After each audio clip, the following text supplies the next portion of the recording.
Hey, this is Shantha here, and thanks for all the love shown so far in the episodes of Wednesdays with Shantha. Let us continue our journey and unfold further chapters in this book. Hi everyone, this is Shantha here, and I've reached chapter 11, which seems to be a yet another interesting topic. And to know what the chapter is about, you can see my gesture and understand what the chapter is about.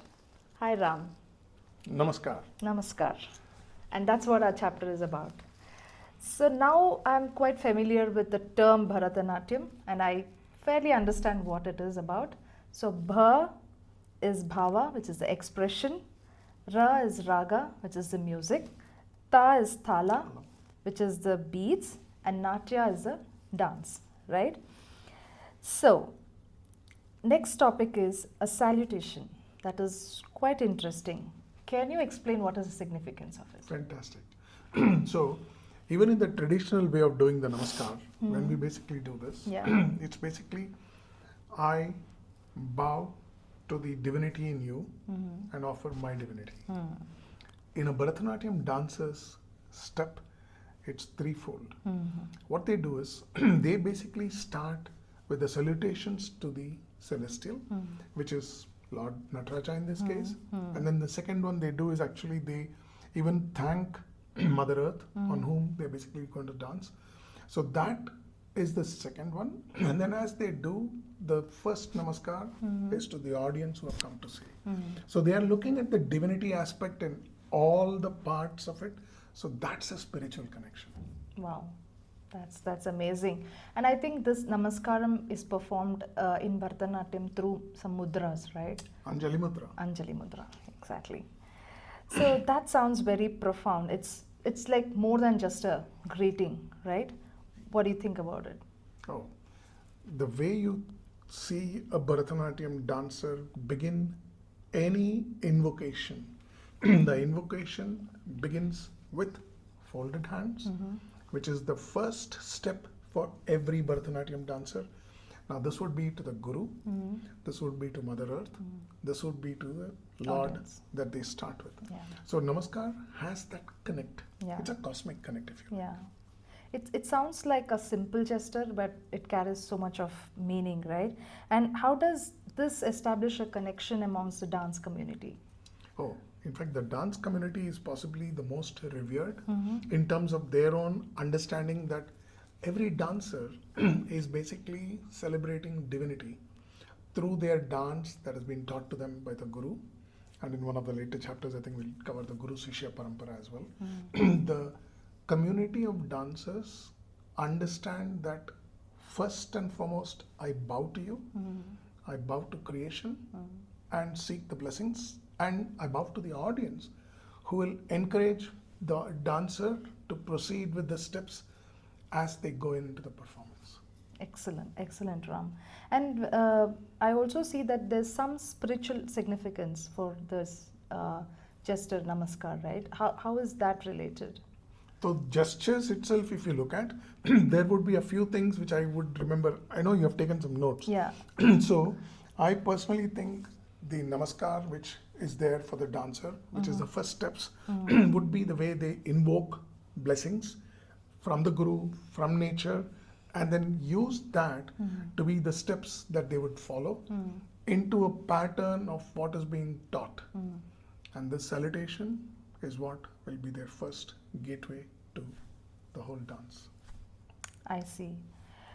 And what about the different postures and adavus in Bharatanatyam related to namaskar? Okay. So the namaskar itself has got a few things, right? There is a sthanaka, there is a mandala, and then you had some point, there is Hasta Mudras, there is Charis. So the way the namaskaram is started, and I went on to namaskaram because that's more a Sanskrit word. So the way the salutation starts is the way you open up. So there is a Samapadam. The way you basically prostrate, you literally fold your hands and your legs are in unison. And then you go on to the next particular point, which is your Araimandi, and then you do the Muzhumandi. But then it's also a salutation at every stage on that. Yeah. That would be the start for a namaskar. Great. And I can relate now when I'm seeing some dancers who are performing on the stage. So you talked about Adavus, right? What are the origins of these Adavus? Again, the Adavus also have their origin from the way the Natyas have been speaking about. And there is a component which basically goes on to say, you had some particular reference which was there. Yes, Gangai Muttu Nattuvar, Yes. the ancestor for the Tanjavur, this one. Yeah. So the part of Namaskaram, as it is codified, doesn't go beyond a few hundred years in its current form and shape. And the way the Namaskar is invoked is the steps for the dancer to flow into the Adavus. Now, Adavus itself is just leg gestures, leg movements. So, Adavus are about maybe 9 different groups, and in each group you have, so the Adavus are your first steps, foundational leg movements, and they go in cycle beats of 1, 2, 3 or 2, 4, 8. And there are, if you list it again, it goes by those families who basically have, so there is a Pantala family group, there is a Tanjavur style. So you will find that some of them have got nine groups, some of them have got 6 groups. So I've seen the Adavus range from 24 to 36 in the steps. And again, even if you look at the way the Adavus start, it starts with the Namaskar. So back to you. Yeah. So I've come across these words called Anga Shuddha and Tala Shuddha. Tala Shuddha. Tala Shuddha, yeah. So when you basically do any yogic exercise, you are basically supposed to do warm-ups, right? So if you're a yoga practitioner. So when you start with the yoga, for you to go into those postures, you need stability. There is a lot of stability that is being brought about by Anga Shuddhi and Tala Shuddhi. And again, the exercises which the Bharatanatyam dancers use, they go through right from the head. So there is a Griha Beda, then there is Anga Beda. So there is exercises which are used. They all go towards almost like yoga, where they basically identify how do I purify my ability for the lung capacity for breathing. Then the eye movements, then there is the neck movements. All of these are yoga preparation for the dancer. When they do the Araimandi and the Muzhumandi, they're actually stabilizing the muscles and getting more energy. When they do the pieces which go towards the Bhucharis and Akashacharis, you will find that they are required to have tenacity and the muscle to carry them through the performance. Wow. So the Shuddha components of this is yogic, if in case you look at, so it's warming up, preparing the dancer to take on more rigorous steps, and especially when you go into the Rechakas and parts which basically take you to the Pindadanas and stuff, it will be required for the dancer to have their own physical strength. Excellent. I think how beautifully you related yoga and dance and strengthening each part of the body, right? Thank you so much for explaining those, Ram. I also came about some terms called sthanakas. Sthanakas, yeah. So sthanakas primarily, what did you write on the notes? So let's build on that. So what I heard, while I was reading, I made a note where they are the static postures or the positions of the body. And at the same time, I also saw another term called mandalas, which they refer to spatial arrangements of formation, which are created by the dancers' movements on the stage. Correct. So how do you, is my understanding right? Yes. So think about a dancer, right? Yeah. On stage, the dancer is using the hand movements, leg movements, and their position in a 3-dimensional space. That's the spatial arrangements that we talk about. And it is so important for the dancer to know when they land, what is the amount of space that they need, or if they do their stretches, like a yogic term, not the full splits and stuff, but they need to know the amount of space on stage they need, especially when they're doing group performances. Because they need to arrange their patterns and movements so that they do not step onto others' toes, like we say. In this case, the dancer's movements, that's your mandala part which comes into play. And I think another term called Charis is also related, right? It is also related about styled walking movements. Could you explain Yes. more on that?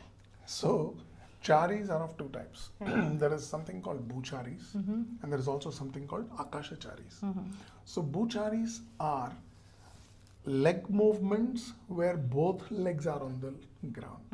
So, if you look at the way the dancer moves, they don't move in a straight line. Absolutely. They don't move. There is a beautiful geometry of the Exactly. variants that they do. Yeah. So if you look at the way the gaits are, they would possibly resemble sometimes a peacock or sometimes an elephant or a deer. Now, the moment I mentioned deer, I must explain here. Bhucharis are where both legs are on the ground. Akashacharis are one leg at least is away from the ground. Akashacharis, sky. Yeah. So when they are doing some posture which is like a deer, and when they dance, the bhucharis would basically be when there is stealth, and akashcharis when they have a deer which is moving. So this is what they would represent for a deer. Yes.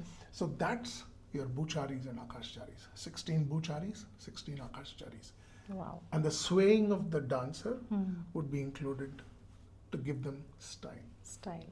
Okay. Excellent. Beautiful. The last question in this, Ram. You showed about the peacock mudras, right? I believe these are all Hasta Mudras. Correct. Can you explain more on that? Okay. So, Hasta Mudras are the use of hands for gestures. And you will find that there are two types of mudras. The Hasta Mudras have samyutas and asamyutas, which is use of one hand and the use of two hands. So when they use two hands, they could possibly use something for Garuda or Tripaka, Tripataka or Ardhapataka. So the 24 of them and 28 of them is about 52 in all for the Hasta Mudras, which is both samyutas and asamyutas. Excellent. Thanks for explaining all of these, Ram. I don't think we can cover the entire thing, entire chapter in this conversation. So I request all the readers to please go through this chapter and understand detailed conversation or detailed description about all of these in the chapter. Thank you so much, Ram. Thank you. Thank you for having me. Thank you for watching each and every episode of Wednesdays with Shantha. We'll be very happy and delighted if you could share your feedback and insights by commenting on each and every episode so that we can see where we can improve and share our further insights and